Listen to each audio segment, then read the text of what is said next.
For 23 years, the Central Intelligence Agency paid psychics to spy on the Soviet Union. Not as a joke. Not as a side project. As an official, funded, classified intelligence program. They called it Project Stargate. The psychics were called remote viewers, and their job was to close their eyes and describe military installations they had never seen on the other side of the planet. The strangest part? According to the CIA's own documents, some of them were accurate enough to scare people. This story is real. All of it is declassified. And it is one of the wildest things the American government has ever done. To understand why the CIA funded psychics, you need to understand the paranoia of the Cold War. In the late 1960s and early 1970s, American intelligence agencies received reports that the Soviet Union was investing heavily in parapsychology, the study of psychic phenomena like telepathy, remote viewing, and psychokinesis. The Soviets were allegedly spending millions of rubles on research programs exploring whether humans could perceive distant locations using only their minds. Now, the American military establishment didn't believe in psychic powers. But they believed in the Soviets. And the logic was simple: if there's even a 5% chance this is real, and the other side figures it out first, we lose. It's the same logic that drove the nuclear arms race. You don't have to believe the weapon works, you just have to believe the enemy might build one. In 1972, the CIA contracted two physicists at the Stanford Research Institute, Hal Puthoff and Russell Targ, to investigate remote viewing under controlled conditions. The initial funding was modest. The initial results were, according to Puthoff and Targ, startling. The program went through multiple names over its life: Project Scanate, Gondola Wish, Grill Flame, Center Lane, Sunstreak, and finally Stargate. It was shuffled between the CIA, the Defense Intelligence Agency, and various military branches. And it ran continuously from 1972 to 1995, 23 years of taxpayer-funded psychic espionage. The protocol was deceptively simple. A remote viewer would be given geographic coordinates, latitude and longitude, or sometimes just a sealed envelope containing a target location. They would enter a relaxed state, close their eyes, and describe or draw whatever impressions came to mind. A handler would sit with them, asking questions without leading. What do you perceive? What shapes do you see? What's the texture? The targets ranged from mundane to extraordinary. Buildings, bridges, submarines, military installations. The viewers were never told what the target was in advance. Their descriptions were then evaluated by independent judges who compared them to the actual targets. And here is where it gets uncomfortable for skeptics. Some of the results were, by any fair reading, impressive. In one well-documented session, a viewer named Pat Price was given coordinates and produced a detailed description of a Soviet military installation at Semipalatinsk. He described the layout of buildings, a large crane on railroad tracks, and what appeared to be a particle beam weapon under development. Satellite imagery later confirmed significant details of his description. Another viewer, Joe McMonigle, was given a target and described a massive building under construction.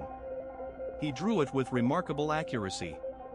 The target turned out to be a new class of Soviet submarine, the Typhoon class, being built inside a covered facility at Severodvinsk. McMonigle described the submarine's unusual double hull before its existence was publicly known.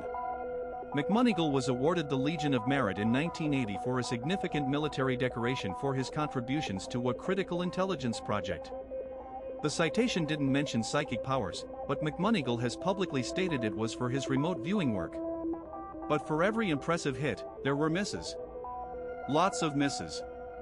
The overall statistical results, when subjected to rigorous analysis, showed that remote viewers performed above chance, but not by a margin that would be considered reliable intelligence. You wouldn't plan a military operation based on a remote viewing session. But you might use it to generate leads, narrow a search area, or ask different questions. If you think this is wild, we haven't even gotten to the part where they try to use psychics to find hostages in Iran. Subscribe to Mind Trap. We don't make this stuff up. We don't have to. Hit subscribe and the bell. Let's continue. Project Stargate wasn't just a laboratory experiment. It was used operationally.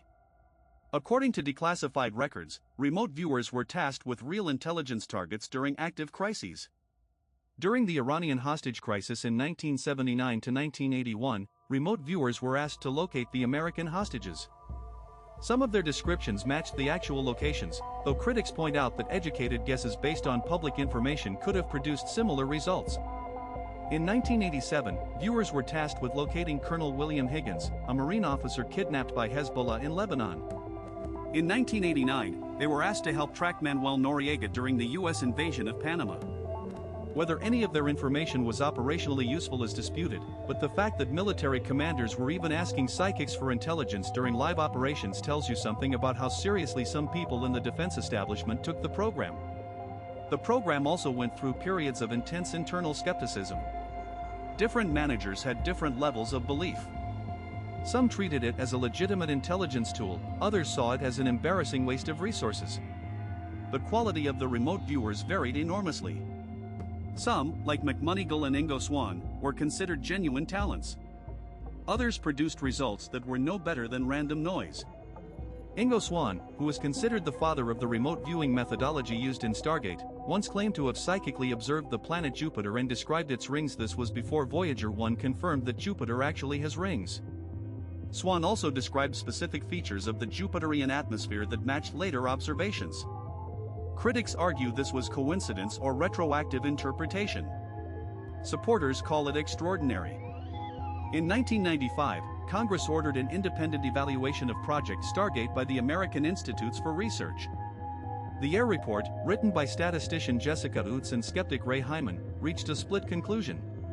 Utz, analyzing the laboratory data, concluded that the statistical evidence for remote viewing was strong enough to be considered a genuine phenomenon.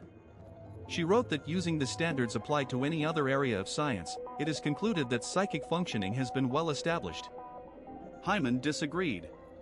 He acknowledged the statistical anomalies but argued that the results could be explained by methodological flaws, sensory leakage, and subjective interpretation.